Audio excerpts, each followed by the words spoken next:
So today, we're going to dive into a Nollywood film called Kyle.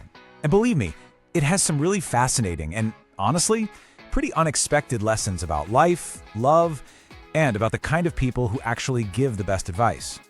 But before we get into it, I want to ask you something. Have you ever looked at someone's life, from the outside and just thought, wow, they have everything? But what if that perfect picture is actually hiding a huge, chaotic problem? Just keep that in the back of your mind. And that question brings us right to our main character, Kyle. I mean, this guy is a super successful artist, living the kind of life most people only dream about. We're talking extravagance, non-stop parties, and a revolving door of women. On the surface, it looks absolutely perfect.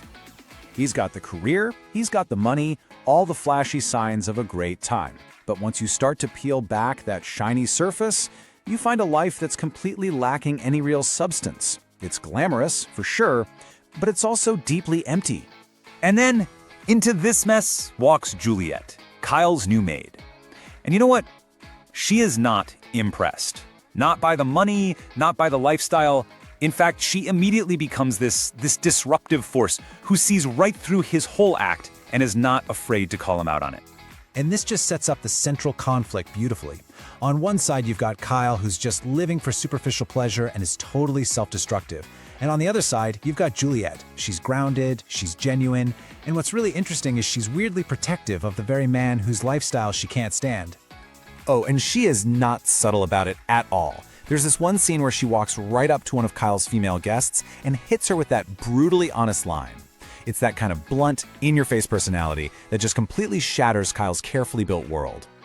So you can feel this tension just building and building, because let's be real, any life that's built on such a fragile foundation, it's bound to crack. And for Kyle, that crack turns into a full-blown earthquake when his perfect world just completely implodes.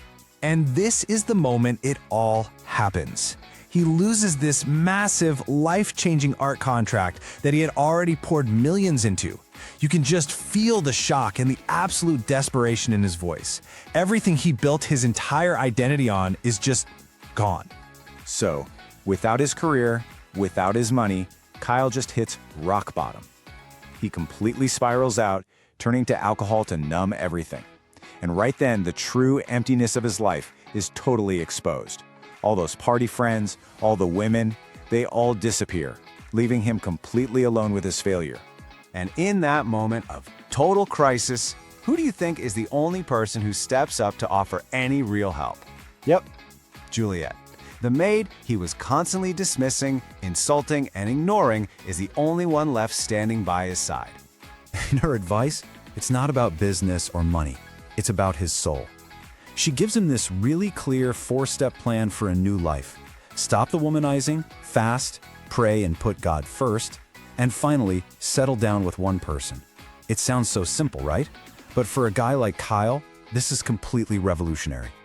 And what's wild is that at his absolute lowest point, he actually listens to her.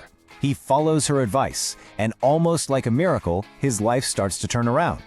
He even gets a call about that contract he lost, but this time the offer is even bigger. This whole experience leads to this really profound transformation. He's not just successful again, he's grateful.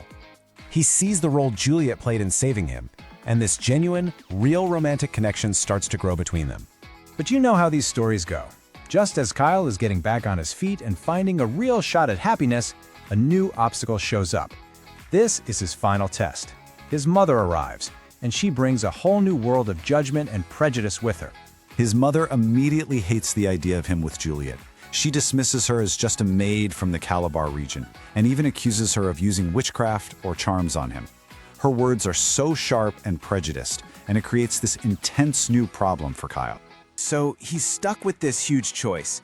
Does he go back to being the guy who just pleases his family, or does he stand by the woman who helped him become a better man and build the future he actually wants? And in this really powerful moment, the new Kyle makes his stand. He defends Juliet, telling his own mother that in all the ways she has failed him, Juliet has protected him. It's just proof of how much his values have completely changed. Which really brings us to the final and I think the most important takeaway from this whole story. It's all about who we choose to listen to and why their advice can be so powerful. See, what this film is really saying is that a true advisor isn't someone who just enables your bad habits. No, it's the person who sees your potential and has the guts to tell you the hard truths, the things you need to hear to become the best version of yourself. For Kyle, that was Juliet. And that really leaves us with one last question to think about. Who is that person in your own life? Who's your Juliet? The one who challenges you, not just to be happy, but to be better. It's a pretty powerful thought to end on, isn't it?